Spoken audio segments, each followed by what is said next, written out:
Welcome to the Alsco Uniforms It Pays to Keep Clean podcast, where we discuss industry best practices, celebrate big wins, and share stories about Alsco's growth journey. Good morning, Harlan. How are you? Morning. Fine. Are you excited to sit down and spend some time chatting with me? Absolutely. Okay, good. Thanks for the invite. Yes, good. Well, we've tried before, and things just haven't worked out. So finally, almost 3 years into your Alsco journey, you and I were just talking about that. It'll be 3 years in October, which is wild to think about. Time flies. Yes. Well, we're getting ready to repeat some of that and have you kind of think back over that period of time. But Harland Norris, Regional Manager for Region 5, which is Florida Plus. Plus. Yeah. And so how many overall branches do you have? 13. 13. Okay. Well, I'm very superstitious, so I'm gonna tell you I'm not a fan of the number, but and so outside of Florida, which we run the market there, we've got an awful lot of branches, but you've got Atlanta, Kinston? No, Atlanta. You're not Kinston. Columbia. Columbia. Charleston. Okay. All right. So just a little bit there in that Georgia, South Carolina piece. Okay. And Atlanta is the largest branch in your group largest. there? Okay. Bounces back between the third and fourth largest in the U.S. Yeah. No, that's a huge facility. So talk to me a little bit about your pre-Alsco days, because I know you're a standard in the industry at this point. And I spent my first 30 years of my career with G&K, okay. where I just walked in off the street one day and said I need a job, and they gave me an orange truck to drive, and I was there again for 30 years. At the end, for about the last 12 years, I was the regional vice president, and I ran about half the country. Oh, wow. Okay. So you started out as an RSR, or their equivalent of an RSR? Did pretty much every role between RSR and regional vice president. Well, that's one way to figure things out, isn't it? It's kind of like that old idea of coming up from the mailroom, that there really was that type of opportunity back then. The time that I spent on that truck is something that nobody can ever take away from me. It's been invaluable to my career. Yeah. And then G&K was acquired by Cintas. Mm-hmm. I was offered a job with Cintas, and I stayed there for a little over 5 years in an operations manager role. I ran 7 plants for them, primarily in the DFW and West Texas market. Okay. And then COVID hit, and they laid off about 4% of their workforce. I ended up running just one of their facilities in Houston, but the facility had a huge stockroom, the largest stockroom in all of Cintas. Oh, okay. It was funny because the facility that I ran was the facility that I started in as a route. Oh. And that was literally the third time that I'd been the GM in that building. Right. You're like, wait a minute, are you trying to tell me something? And then fortunately, I was received a call from Jim Kearns, and we chatted. One thing led to another, and I flew up and met with he and Mr. Steiner, and couldn't have been more impressed. Yeah, good. Well, I the same with them, obviously, and I know they fought hard to get you here, and we're pretty happy that you're still here. So now that and it's not the first time in your career, of course, but you're in this higher leadership role where you're not directly in a plant every day. Do you miss that? I'm in the plant more often than I'm not. I know, and I do. I feel that. I'm an operations guy, and that, to me, that means hands-on, and I can't be as effective if I'm not in a business meeting with the leaders in that business and out in the plant to see what's actually going on. Yeah, it's the heartbeat, really, and understanding just that energy and the flow. And even over the course of your entire career, maybe not much has changed, but then everything has changed. Do you know what, like at the end of the day, we're still washing laundry, and so there's only so much that can change there, but in a lot of ways, the tools and the expectations and things like that, there's a lot that's changed. In almost 40 years, there's been a ton of technological change in the business. But at the end of the day, our customers, they still want the same thing that they wanted 40 years ago. They want whether it's linen or uniforms, they want to get back everything they turned in. They want it to be in good order, clean, repaired, and they want to pay a good price. Right. That's it. And they're really not interested in your tools or lack of tools to get there, are No, they're they? not. Yeah, they expect. And if you pretend you're the customer, which I often think is just a great way to walk through life generally, is shoe on the other foot, then you can see that that's, as long as this stuff shows up consistently, what I need in good quality, readily usable, we're good to go. And I think Sounds so simple. that gives us a huge opportunity when we execute flawlessly on those to differentiate ourselves from the competition. Definitely. That's how we grow our business.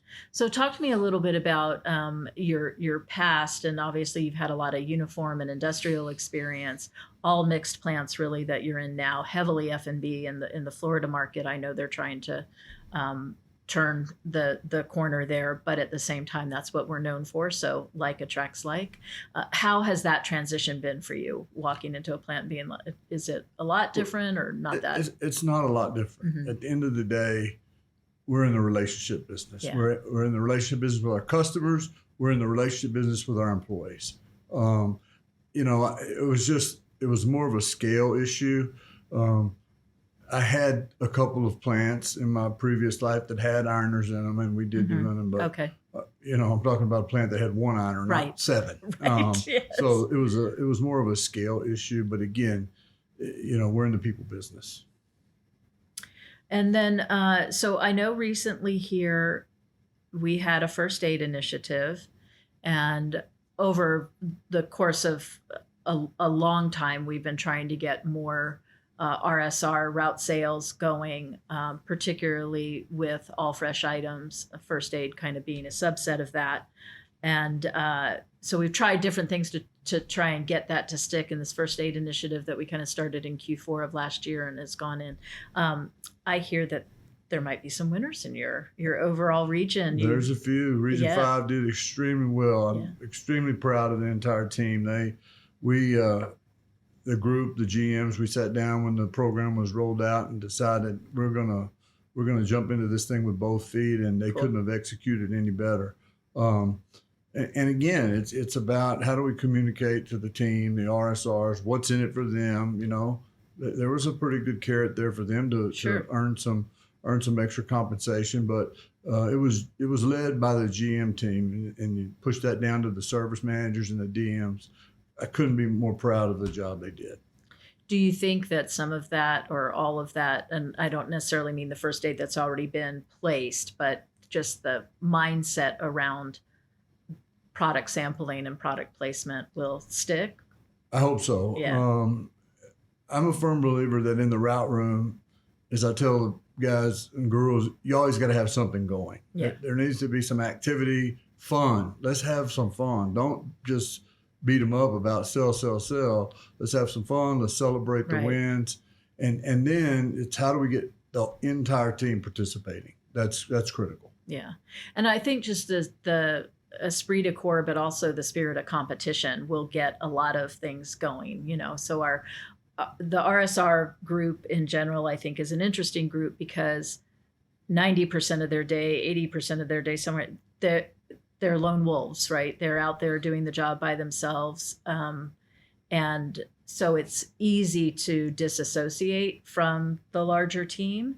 And so trying to kind of draw them back in to also remember that you're part of this larger group of people and that we can kind of all work together and they have the relationship with the customers. So why wouldn't you try to, kind of bank on that? Absolutely. Yeah. I mean, again, getting everybody involved, celebrating the wins. Yeah. You get to where when it's really good, the team almost manages itself. That's right. Yeah. And that's when you know that you've hit on some gold there.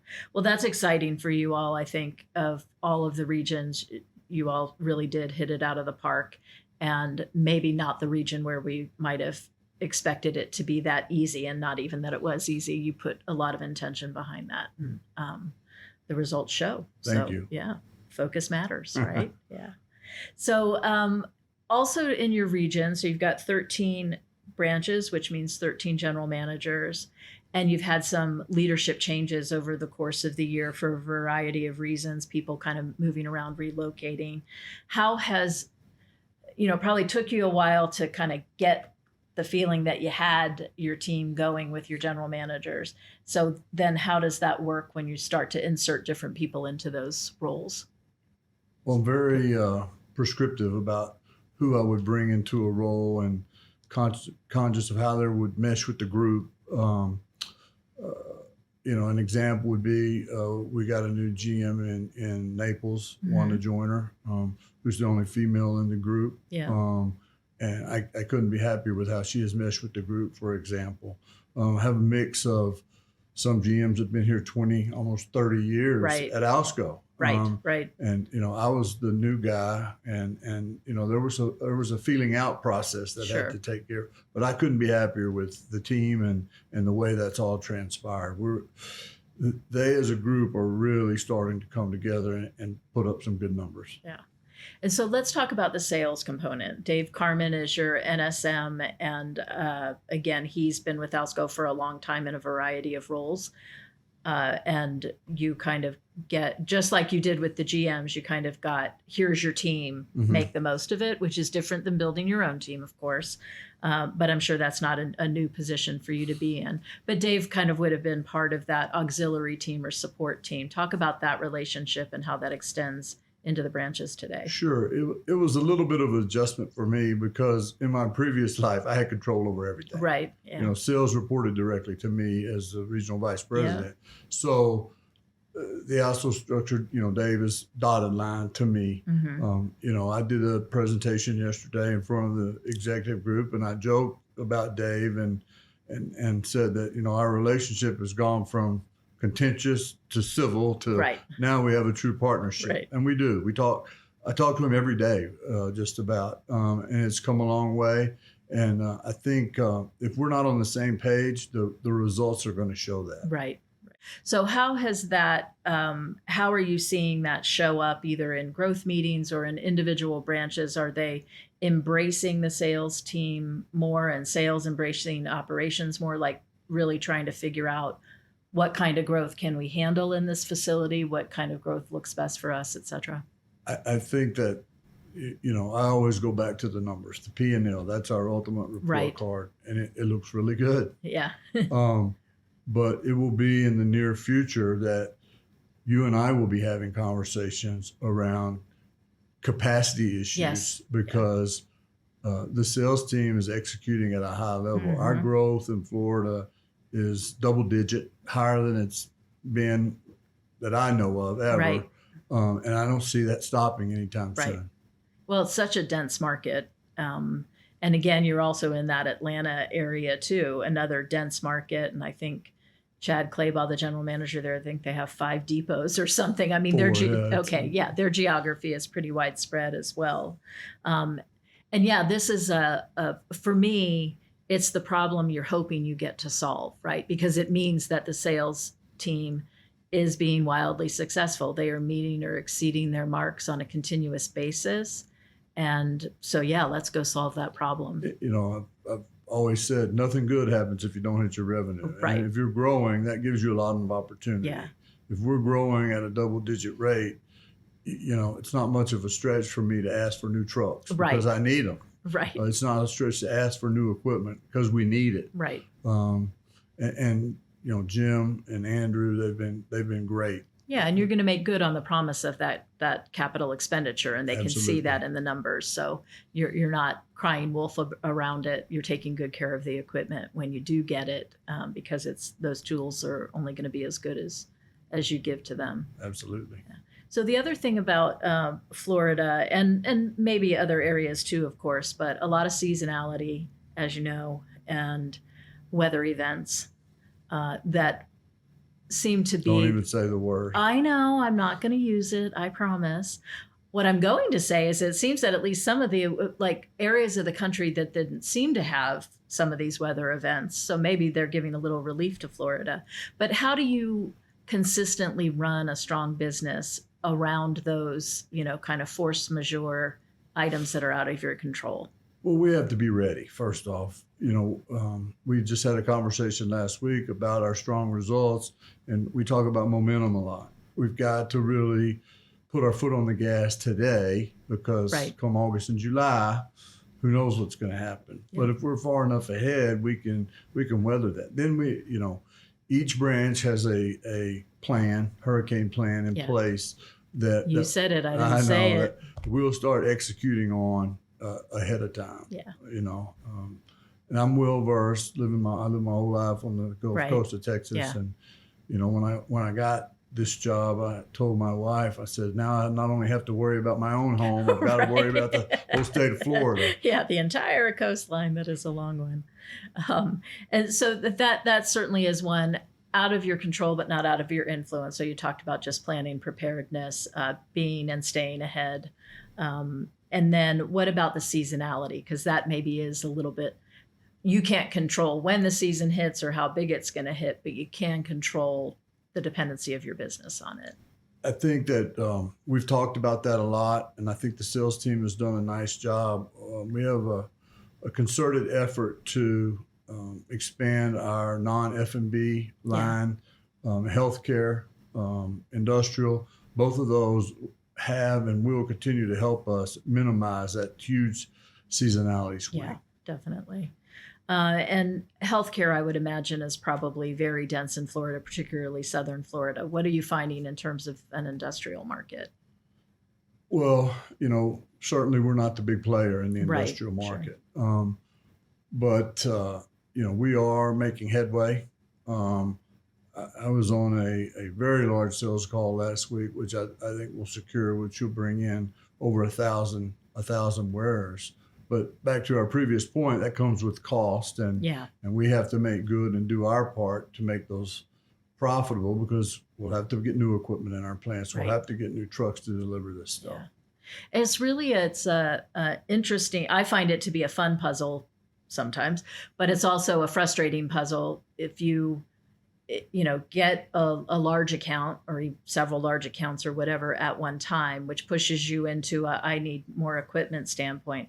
But the lead time on equipment can be the same or exceed the time that you have to transition the contract. And I mean, it's a real yin and yang thing about when you pull the trigger and how confident are we that we are going to get that business and we need to be ready for it. And we have to be sure that we're utilizing the assets that we have today. Yes. And what does that look like? Does that look like a second shift? Historically, ALSCO has not wanted to, get into the realm of second shifts. But like we talked about capacity, we're going to be forced to do that. Yeah. And we have to have a good plan. It has to be profitable. A second shift can't be a drain on our business. Right, right. So how are you seeing, I think probably most of the markets in Florida have a fairly, some tenured production teams, and again, seasonal variability and things like that aside, we tend to keep and hold a core of production teams for a long period of time. So with the spindle tool, we're asking, maybe not more now, but we're monitoring more now about that efficiency and continuous efficiency, which is different. Like I could probably get to, and this is not even true, but like the napkin standard, maybe for 1 hour out of your 8-hour day, if you told me I was going to get ice cream or something at the end of it. But really the people who can maintain it, I mean, that's not nothing. So how do we? We have a tremendous amount of just absolutely wonderful employees in our plants that perform at a very high level.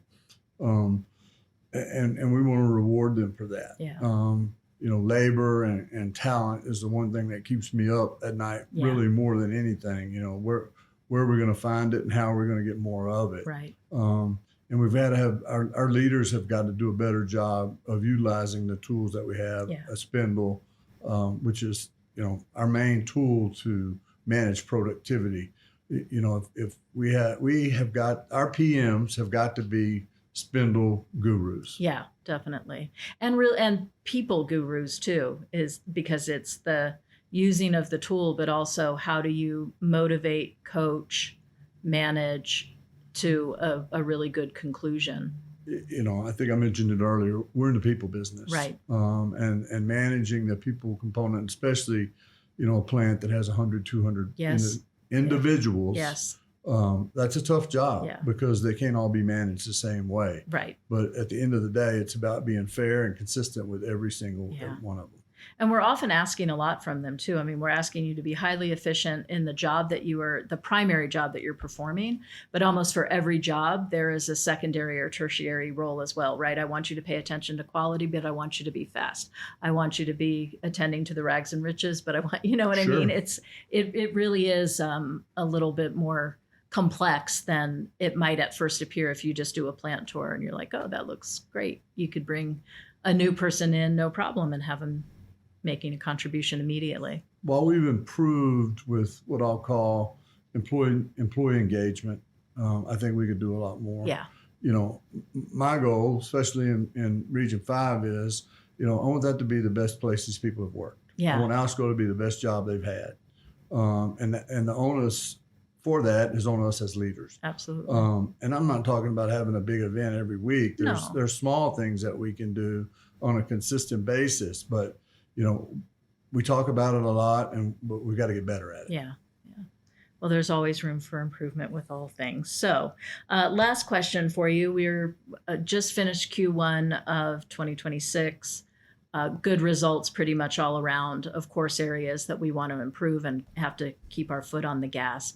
What are you most excited about for the remainder of the year? I'm excited for, where we are today, where we finished the first quarter. The momentum that we have is going to carry us into the second quarter. Certainly, it's not time to start dumping Gatorade on each other yet, but oh, can I be there for that? But hey, if we finish the year like we finished the first quarter, I'll let them dump Gatorade on me.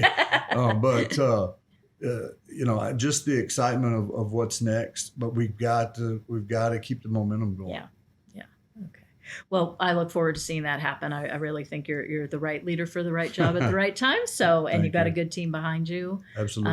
I appreciate you spending time with me. Thank you very much. Thanks, Harland. That's all for today's episode of the It Pays to Keep Clean podcast. Thank you for joining us on this journey through the world of Alsco uniforms, where we explore the growth and challenges in our industry. Tune in next time for more industry insights, growth strategies, and tales from the field. If you've enjoyed our time together, please leave us a rating and review on Spotify, Apple Podcasts, or wherever you listen to your podcasts. If you want to learn more about our services, visit us at alsco.com. From all of us here at the It Pays to Keep Clean podcast and Alsco Uniforms, thank you for listening. Stay safe, stay clean, and we'll see you in the next episode.